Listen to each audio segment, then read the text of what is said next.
तो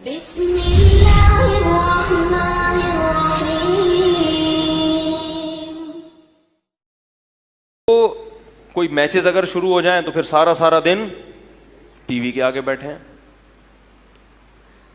सारा दिन टीवी के आगे, बीवी के सामने बैठने के लिए तैयार नहीं है। बीवी भी टीवी के आगे और शौहर भी टीवी के आगे, तो वो मैच देख रहे हैं। फिर मैच जब खत्म होता है तो फिर उस पर जो तबसरे होते हैं उनमें टाइम वेस्ट।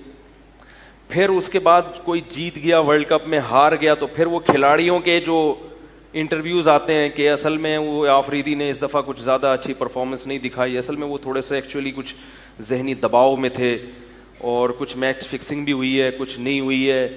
इंतहाई फजूल चीज़ों में टाइम। दुनिया के सबसे फजूल लोग फनकार और उसके बाद खिलाड़ी होते हैं, याद रखो, जिनको दुनिया सबसे ज़्यादा इज्जत दे रही है। ये मेरा मलफूज जहन में बिठा लें। सबसे फजूल तरीन कौम दुनिया की, जो लोगों का सबसे ज़्यादा टाइम बर्बाद करती है और गैर ज़रूरी चीज़ों में बल्कि गुनाहों में लोगों को डालती है, वो है एक्टर, फनकार और अदाकार, गुलूकार, फनकाराएं, अदाकाराएं। ये टाइम वेस्टिंग का सबसे बड़ा जरिया है। उसके बाद दूसरे नंबर पे सबसे ज़्यादा टाइम वेस्ट करवाने वाले कौन लोग हैं? खिलाड़ी। समझ रहे हो?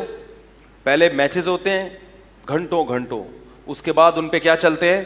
तबसरे। पाकिस्तान क्यों हारा, एक्चुअली ये हुआ था, उसने जो है ना वो फील्डिंग में थोड़ी सी, मैं तो पहले ही कह रहा था, वो मुझे तो खिलाड़ियों के नाम भी नहीं आते ना। आफरीदी अभी चल भी रहे हैं कि रिटायर हो गए? रिटायर हो गए, अच्छा। तो और कौन सा था? शोएब मलिक, शोएब अख्तर, स्पीड अख्तर नाम रखा हुआ था लोगों ने उसका। तो वो जनाब आजकल असल में उसकी कमर में पेन था, असल में ये था, फलाना डेम। छोड़ो यार, गेंद और बल्ले का डंडे से गेंद उठा के बाहर फेंक दी, निकल गई, ठीक है, नहीं निकली तो हार गए। क्या हो गया इसमें? इतना क्यों इसको सर पे मुसल्लत कर रहे हो? इतना क्यों इज्जत जिल्लत का मयार समझ रहे हो?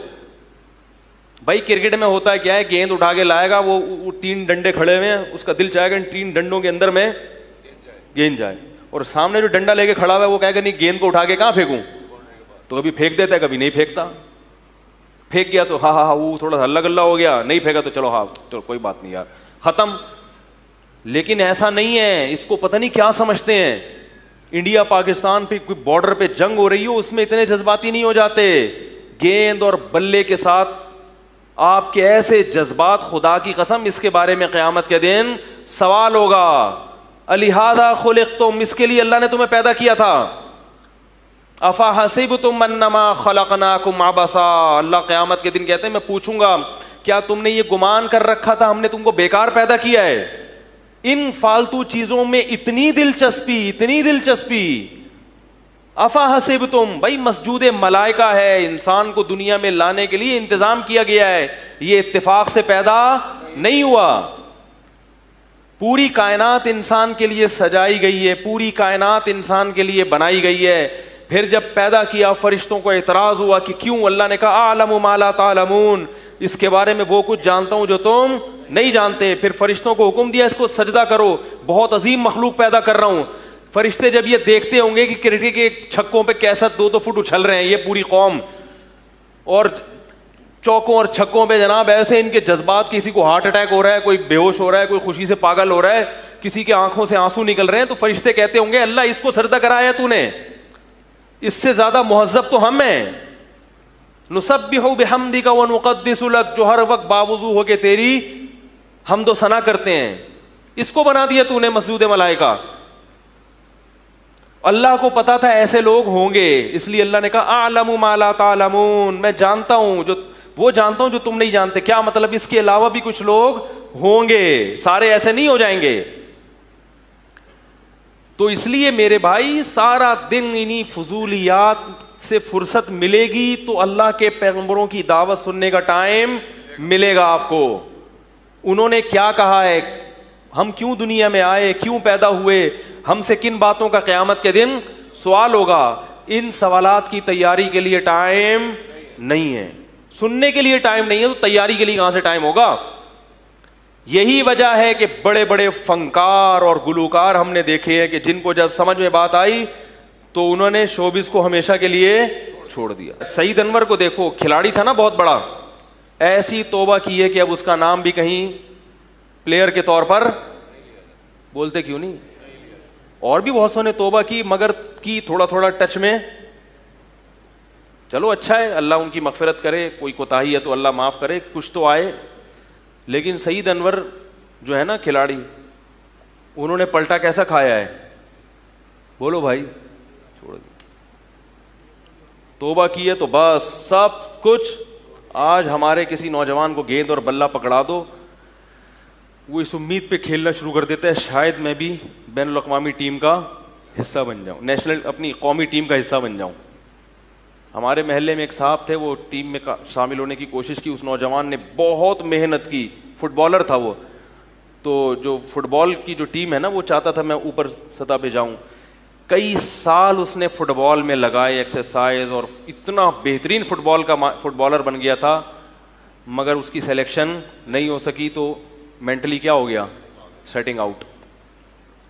तो उससे कोई बोले कि भाई तुम तो क्रिकेट की ज़्यादा हमारे यहाँ मुल्क में वैल्यू है फुटबॉल से, उससे कोई पूछे कि तुम तो फुटबॉल में जा रहे थे, नहीं जा सके, तुम्हारा मेंटल, तुम्हारी सेटिंग आउट हो गई। हम ऐसे खिलाड़ियों को भी जानते हैं जो ऊपर तक पहुंच चुके थे मगर उन्हें छोड़ दिया बिल्कुल। तो जब बात समझ में आ जाती है तो बादशाह छोड़ना भी आसान, खेल छोड़ना या फिल्म इंडस्ट्री से तौबा करना ये तो बहुत बात की चीज़ है। वो बादशाह से भी तौबा कर लेते हैं अगर जुल्म कर रहे हो। और जब बात समझ में नहीं आती तो मेरे भाई फिर देखते रहो सारा सारा दिन टीवी के आगे क्रिकेट के मैच। और जब मैं बयान करता हूँ तो बोलते हैं इन मौलवियों को पता नहीं क्यों तकलीफ होती है हमारे क्रिकेट देखने से। मेरे बयान हुआ तो उस पर ऐसे ही कमेंट्स आए थे लोगों के कि मौलवियों को पता नहीं क्यों तकलीफ हो रही। हम अगर मुल्क की मोहब्बत में क्रिकेट के मैच देख रहे हैं तो क्या जा रहा है, मुल्क की मोहब्बत में तुम अपना टाइम वेस्ट कर रहे हो। समझ रहे हो क्या कर रहे हो, अपना टाइम वेस्ट कर रहे हो। कह रहे हैं इसमें कौन सा नाजायज है, क्या टाइम वेस्ट हो रहा है आपका बहुत ज्यादा। कोई विजन बनाओ, कोई मकसद बनाओ, उस मकसद तक पहुंचने की कोशिश करो और उस मकसद के दरमियान में जो भी चीज रुकावट बनेगी उस रुकावट को अपने रास्ते से हटा दो। बोले हमने ये हदफ है, यहां तक पहुंचना है, इसमें क्रिकेट रुकावट बन रहा है उसको लात मार दो, इसमें ड्रामे फिल्में रुकावट बन रहे हैं हटा दो उसको रास्ते से। और अगर कोई विजन ही ना हो, कोई मकसद ही ना हो, फिर देखो भाई, क्योंकि फिर तो लाइफ को एंजॉय करना है तो फिर क्रिकेट भी देखो, फिल्में भी देखो, बल्कि मैं कहता हूं फिर गुटके भी खाओ और फिर थोड़ा सा सुट्टे मुट्टे भी लगाओ। और फिर पीने पिलाने का, जो लोग कहते हैं, मैं नहीं पीता अल्हम्दुलिल्लाह, जो पीने वाले हैं वो कहते हैं पीने में जो मज़ा है वो किसी और चीज़ में नहीं है, वो फिर पियो।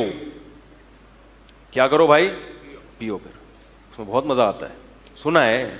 ठीक है, तो फिर तमीज़ से मज़े उड़ाओ ना। फिर ये क्या आधे तीतर आधे बटेर। कुरान मजीद में अल्लाह ताला के इरशाद है, क़द अफ़लहल मुमिनून अल्लज़ीना हुम फ़ी सलातिहिम ख़ाशिऊन वल्लज़ीना हुम अनिल लग़्वी मुअरिज़ून। मोमिनीन कामयाब हो गए जो नमाजों में खुशू पैदा करते हैं और लग़वियात से एराज़ करते हैं। लगव काम जिसका ना दीन का कोई फ़ायदा ना दुनिया। मैं आपको एंटरटेनमेंट से या तफरी से मना नहीं कर रहा, टाइम वेस्टिंग से मना कर रहा हूँ।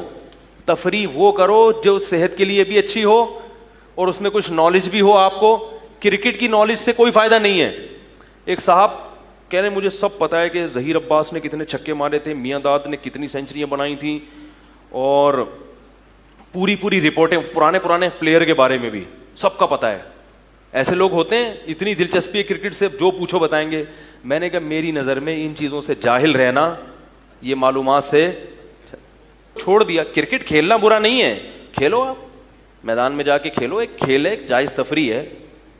लेकिन बैनुल अक़वामी मैचेस में जो इतनी ज़्यादा दिलचस्पी ली जा रही है और सारा दिन टीवी के आगे बैठकर दिल की धड़कनें, ऐसी धड़कन तो लोग अपने बाप और माँ को नहीं देते, पूरे दिल निकाल के मेज़ पे रख देते हैं सामने कि अब आफरीदी तुम्हारे हाथ में है ये दिल, तुमने छक्का मार दिया तो ये दिल धड़केगा, वरना ये दिल। इतना बावला होने की ज़रूरत बोलो भाई नहीं। टाइम वेस्टिंग है, हलाल हराम की बात नहीं है। क्रिकेट को नाजायज कोई भी नहीं कहेगा, लेकिन ऐसी चीज में टाइम क्यों जाया कर रहे हो जिसका ना दीन का फायदा ना दुनिया। तो आप जायज तफरीहात में वक्त लगाएं, उससे क्या होगा, उसके दुनिया के भी फायदे और आखिरत के भी।